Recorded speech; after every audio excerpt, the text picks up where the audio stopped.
Hey, what's going on, everybody? We are here at Mushroom Direct in Queens with Avram. And what we're going to be doing is we're going to be talking to you about mushrooms. We're going to be talking to you about mycelium and all of the beautiful things that are able to happen and what mushrooms do, not only for the ecosystem, but for your body as well. Thank you, Avram, for having me. Yes. So I see a lot of things going on over here. What's this process? What we're doing is basically taking agricultural waste, which is basically fuel pellets, like wood pellets, oak wood, mix it with soy hulls. We have our different ratios, mix it with water, and it becomes our substrate material that we're going to be using to put the mycelium in. Okay, and for the people that don't know, what is mycelium?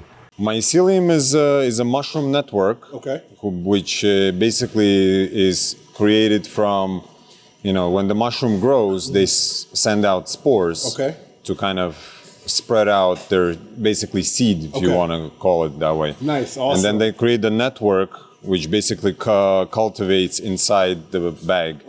They basically eat up or break down the material. They're basically natural decomposers. Okay, so if you've ever wanted to know how mushrooms grow, well, we're gonna show you and we're gonna tell you.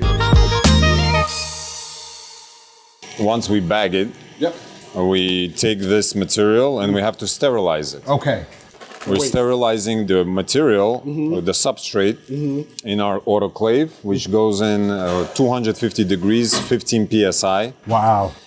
For about 3 hours. Wow, okay. And this basically kills off all the competitors that are there. Okay, so anything, all the pathogens, the bacteria, once it goes in there and it comes out, free. It's basically cooked. Cooked substrate. Nice. Okay. And then once it cools down, we're going to introduce the mycelium that we want to grow inside. Okay. So this is, we're bagging it in a sealed bag. Right now, this bag basically only breathes 2 microns. Gas exchange, but it doesn't allow any pathogens in or out. Okay, awesome. This is our lab. This is the cleanest room. It has HEPA filters inside, and it blows in fresh air, clean air that is free of all sorts of pathogens and spores or anything. So you mentioned that this is the library of the different myceliums. Correct. So this brings me back to chemistry class when we would have to put the bacteria inside. Like biology. Yes. So I see that these are labeled over here. And are these the different processes and stages of the mycelium? So this is one of the processes, we call it grain spawn. Grain spawn. Grain spawn. Okay. So what we're doing, we introduce the mycelium first into a grain spawn. It could be any type of grain. We're using corn in this process, which basically is a substrate also, technically. And why corn? Is it because corn is a competitive crop? It's very nutritious. It has everything that the mycelium needs to flourish. So then we take this block, which is, now you see that it's fully colonized with, this one is Mediterranean oyster, for example. It was produced in November. We take this batch and we spread it amongst the substrate. We put it inside under the in the laboratory. This basically, each one of these bags can produce 30. Can I? Yeah. Okay. And you said each one of these bags can produce? It can inoculate 30 of the substrate bags. Wow. Just this right here alone. Wow. Okay. So is this the before, after, or all of these the same? These are bit different strains. This is a chestnut strain. Okay. But they're all corns. Now, let's say if I use a chestnut versus, your regular corn, is that going to change anything? It's gonna change. It's different strains like different mediums to work with. Now, Avram, I got a question for you. How did you learn so much about mushrooms? YouTube Academy. Books. We read a lot of books. We also had advisors that had experienced advisors, biologists that had been assisting us through the process. And what made you want to get into the mushroom business? The mushroom business is essentially the intermediary the mushroom is an intermediate between every stage of development for the vegetative organism, for what we consume also. It also breaks down the previous components, breaks it down for any other crop to consume. So it breaks down the nutrients. And were you a big eater of mushrooms prior to getting into bit? Not at all. I'm sure now we you were are. so used to the white bottoms and portobellos, we don't really know what's out there. There's over 10,000, 15,000 different types of species that we know of. There's more being discovered, but approximately 100 that are gourmet that we can cultivate. Wow, okay. And we have about 30 formulas that we're working with. And we're growing effectively about 10, 15 strains of different types of mushrooms. I see right here in the corner, here I see some lion's mane. Okay. This is, for example, a fully colonized petri dish of the mycelium network. So this is a fully colonized mycelium. Mycelium. That's how they grow.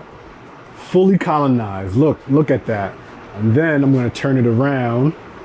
Beautiful. Beautiful. It has its food source also. We produce a special agar. Like you see, a network being formed.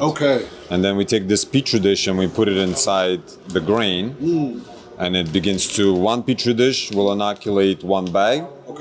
And it will, you see how they're spreading. They're creating the bigger network. What is the time span from start to finish? Start to finish, it depends on the strain. Some strains are very aggressive. They can grow very fast. Within a petri dish can develop within about 10 days. And this process, grain spawn, probably 2 weeks. And then we can take this grain spawn and make more grain spawn out of it. I can multiply this 3 times, so one bag can create 10 more. 10 more can create another 100. So technically, you'll never really run out. The only problem is contamination. We have to make sure that if it's contaminated, we take it out of commission right away. Okay. Nice. This is awesome. So working under the most important thing here is working under a lab with sterile components. We have to mask up. Absolutely. We have to make sure that we can't even breathe while we open, because any little bacteria comes out, it will contaminate it. Wow. You hear that? When you're growing mushrooms, it's a process, right? And it's a very meticulous process that you have to go through in order to have the best batch possible. Awesome. All right, so we have about 10 strains here. So we're going to take you to the incubation room where the next process. Before we get to the incubation room, I want to ask you, Mushroom Direct, where can your branded mushrooms be found and located? Right now we're distributing to supermarkets and restaurants. I see that recently, I'm vegan, I'm plant-based, and recently you guys distributed to a vegan restaurant in Brooklyn, Greedy Vegan, because I saw she was, cooking and whipping them up, and they look magically delicious, so I just can't wait to get my hands on it. Yeah, for sure. Okay, let's head out to the incubation room. This is the mixed grain spawn with substrate and fully sealed. So this is going to go into the incubation room right now. So you see that they are extremely clean. Here they're always discussing deep cleaning. This is Paul Stamets is inspired a lot of mushroom growers. He basically studied all sorts of mushrooms, and this is basically a Bible of the details of how to do, what to do, and nice. And if I can just show that really quickly, if you are interested in learning about mushrooms, here we go. Awesome. We try to make the best use of the space possible. Yes. This is obviously a small facility for something like this, but as you see, we have all sorts of varieties here. So this is mushroom heaven, basically. This is for them. This is perfect temperatures, perfect, ideal. It's most of the time, 90% of the time, it's dark here. That's what they need. And do mushrooms grow best in moist or dry conditions? We're gonna discuss that once we get to the fruiting process. If you wanna come here first, this is our varieties of grain spawn. Wow. This is all the grain spawn that you see. That also takes we partially cook the corn, and then we inoculate it. It's also all sterile. And then all the varieties, we're doing different experiments, different times, making sure that the contaminations are low. Yep. And, you know, we monitor everything daily, making sure that it's nice and healthy. Like you can see the stages, like you see how they're spreading slowly, and once they consume the whole bag, that's when we can put it into the substrate. Oh, okay, okay, nice. And then we can see the actual substrate. The temperatures inside increase by 20 degrees. So we have to make sure that the temperature here is relative, that they don't ruin. And then you can see a Mediterranean oyster, for example, is beginning to consume. Okay, so can you turn it? So, Yeah, the Mediterranean oyster is being consumed. Okay, consuming. so this is a Mediterranean oyster. Well, this is going to be a Mediterranean oyster. Yeah. Now, is there any difference between your blue oyster and your Mediterranean oyster? Yeah, they're different strains of similar species. Okay. Mm-hmm. Same family. This is Mediterranean oyster that is ready to go into the fruiting room. And how do we know that it is ready to go? It cools down. Okay. It's no longer as high temperature as before because they warm up when they're active. Okay. And now it's fully ready, and then you can see it's fully consumed. This is a king oyster. If you can see to the touch, it's warm. Oh yeah. That means it's working. It's working its way around. Let me show you a contaminated one. And you can tell when it's contaminated. Yeah, you can tell. Okay. I mean, we tried to catch it early, so it's not really wasting too much of our energy. No, but these are all good actually. Yeah, no, I think they removed all the contaminant ones. Get, about 5% of it can go to waste. Okay. So when it's contaminated, you have to throw the entire... that individual batch. Okay. Or the individual bag. Because it can, there's different type of fungus that we don't want to compete. Okay. Usually let's call it green mold or black mold can develop. Okay. Because these conditions are good for any organism to survive. This is food source. That's why we sterilize it first. And then we hope that our organism colonizes there much faster than the others. Awesome. We're learning so much today about mushrooms, and it's crazy because we eat mushrooms damn near every day. I'm not doing a lot of technical terminology here. Yeah, that's fine. But, let's make it easy and simple for our people to know. You see this is a pink oyster. Oh yeah, I can see the color already. Yeah, it's beginning to shine. We can see the color already. This is gonna be beautiful. Pink oysters, they're very aggressive. But they don't last on the shelf because they're tropical. I was gonna say, in New York, you don't necessarily see pink oysters. That's usually on the West Coast. Not on the shelves, for sure. Okay. You can get it in a grow kit at home, so you can harvest it right away and eat it. They're beautiful. Nice. What do we have going on over here? So now we've reached the fruiting room. Okay. Fruiting section. That's when the mycelium is fully colonized. Okay. And it's ready to grow. Okay. Because when the mushroom grows, what it's doing is it's basically wants the new locations. It wants to continuously to spread, to multiply. Okay. So it grows the mushroom in order to spread the spores. Okay. So what we do, we cultivate that mushroom and consume it. Nice. And I was just watching Mario, what was it, Mario Kart? Mario Kart. And they were talking about mushroom and being in mushroom heaven. And you know what? I feel like I'm in Mario Kart right now with all these mushrooms. So, okay. So we have different grow rooms, different conditions. This one is at 64 degrees right now with 90% humidity. Okay. That's we have different types of mushrooms here. We set it up in a way that we can fit more blocks and different strains that love similar environments.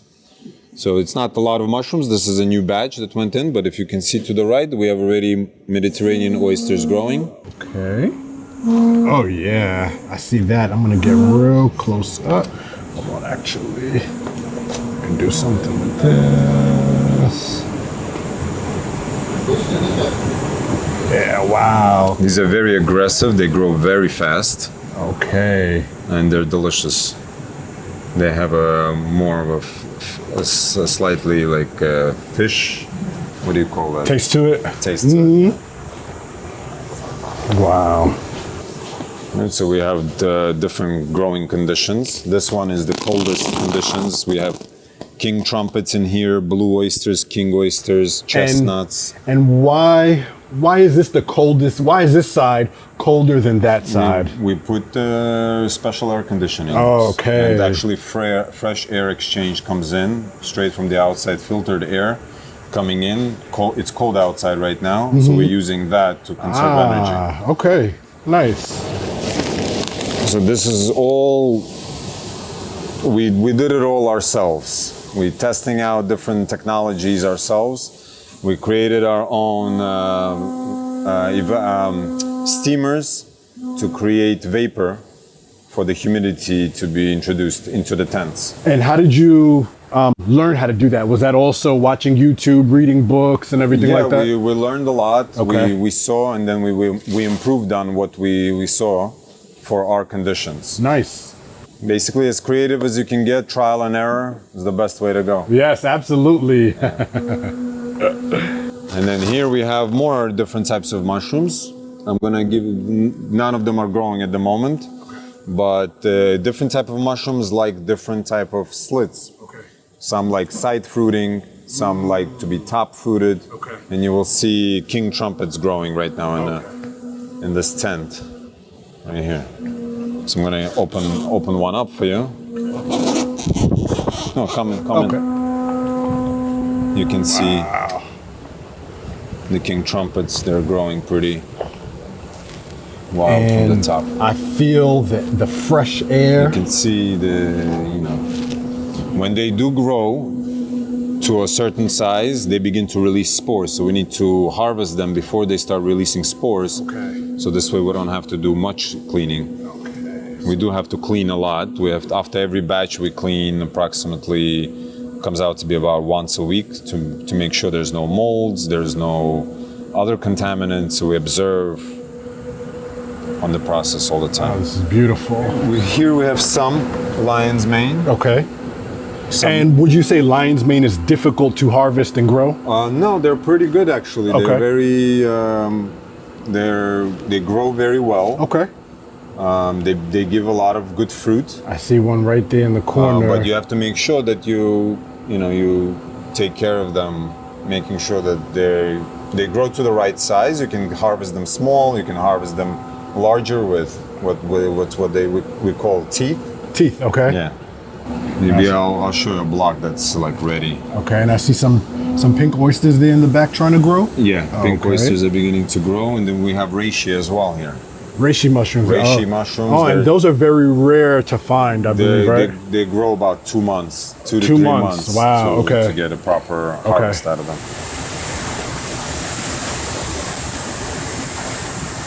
Wow. See, this is a slightly overgrown Mediterranean oyster. Okay. So this needs to be harvested. So this is a slightly overgrown Mediterranean Yeah, we like oyster. to take it earlier. Okay. It's a nice flower. And it being overgrown, does that affect the taste or anything like that? A little bit, not as Okay. much. Some people like it big also, so they Okay. can use the head for different type of cooking styles. Okay. And what is your favorite mushroom right now to eat? My favorite, I love the king trumpets. Okay. And chestnut is super delicious. Okay. And lion's mane. Chestnut, lion's mane, and king trumpet. Yeah, Okay. we're using to substitute for the meat dishes in our tradition. We have Yes. clove, we have mixture of meat and potatoes. So Mm-hmm. we substituted with that with different type of mushrooms. and the flavors Still there. still there. I love the way that lion's mane soaks up all the flavor. Anything you want out of it is going to The become. only thing about lion's mane that's tricky to me, well, actually any mushroom, you have to cook down the water. Yeah. Yeah, you have to, kind of cook it down so the water comes out. And then once you get that spongy, watery taste out, oh my goodness. The beautiful thing is that you don't have to clean these mushrooms. You don't need to water them. You don't need to wash them, I mean. Mm-hmm. You just put it on the skillet. And it's good to go. Water it down a little bit, put your sauces in.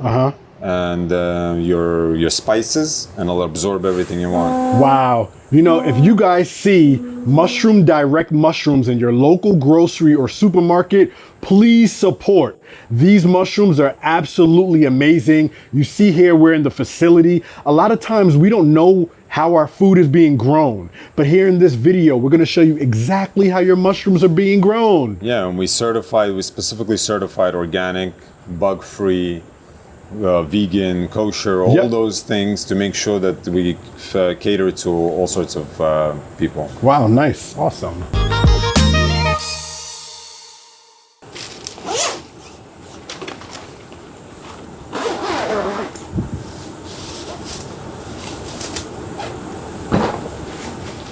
This is serious business, he got to put on, the slip covers. Okay.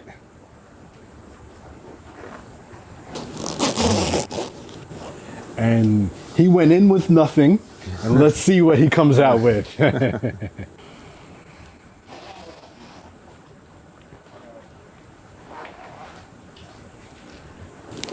Wow.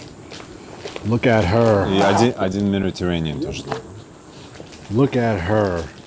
So this was side fruited technically. We opened it up from the top, but we put it sideways. Okay. So that's how you see. So when it's side fruited, you said certain mushrooms like to grow that way. Yes. Is there anything that it does special by, side fruiting? Side fruiting, they basically form a different shape. Okay. Basically, you can tell how the teeth are falling.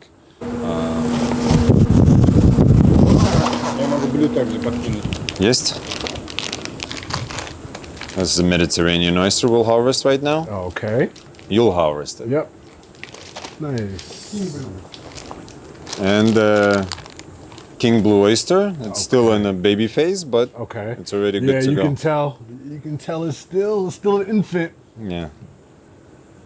Nice. It's beautiful. All right. Okay, so here we have the blue oyster mushrooms.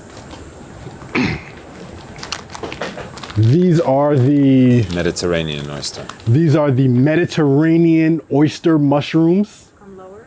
Okay, Oh, right there. turn it forward like this. Let's see the color. Oh, yes. Now, why do they call this Mediterranean They oysters? can call it anything. It's like an Italian oyster. It has that different colors. Wow. Wow. Okay. And yes, last but not least, the lion's mane. Wow. All right. So let's start with Can you this straighten? guy. Oh, I was just about to say. Just Okay. grab it from right here, from the bottom, and just pull it up. Like this? Yeah. Okay. Oh, rip it? Just rip it. Okay. And pull it up. Yeah, pull it up like this. Oh, wow. There you go. Wow. Wow, my first professional mushroom pull. This is amazing. And just put it straight in the box. Yes. Okay. Okay. Question. This part of the mushroom, is this the mycelium? Yes. Okay. The mycelium, you can see. The mycelium is inside throughout, within the stem, within the cap, but at the bottom is where they come together to really push that growth. A lot of people, when cooking mushrooms, they cut this part out. Is this healthy to eat? Is this okay to You can eat? cut out the substrate, Okay. and then the rest you can eat. Yeah. Okay. Mycelium is good to eat. Okay. Look at her. The blue. Look how blue this is. I want y'all to see how blue. Look at the colors. Look at the profile. Look at what's going on over here at Mushroom Direct. This is the #1 brand, company, business to get your mushrooms from. Let's get some lion's mane. Yes. You can just also rip it the same way. Just rip it the same way. Okay. Section by section. Oh, okay, section by section. Section by section. Okay.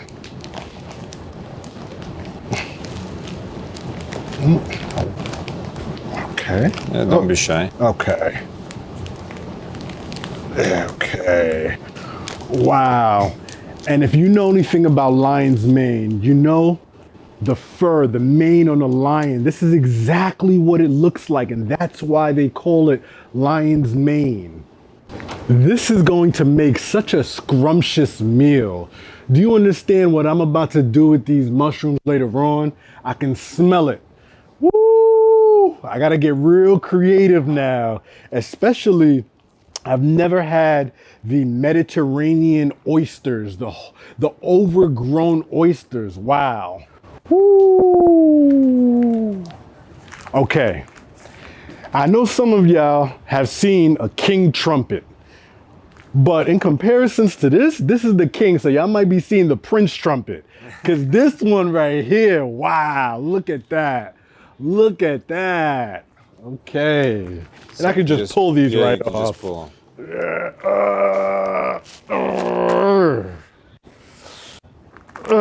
Okay. Nice and soft. Wow.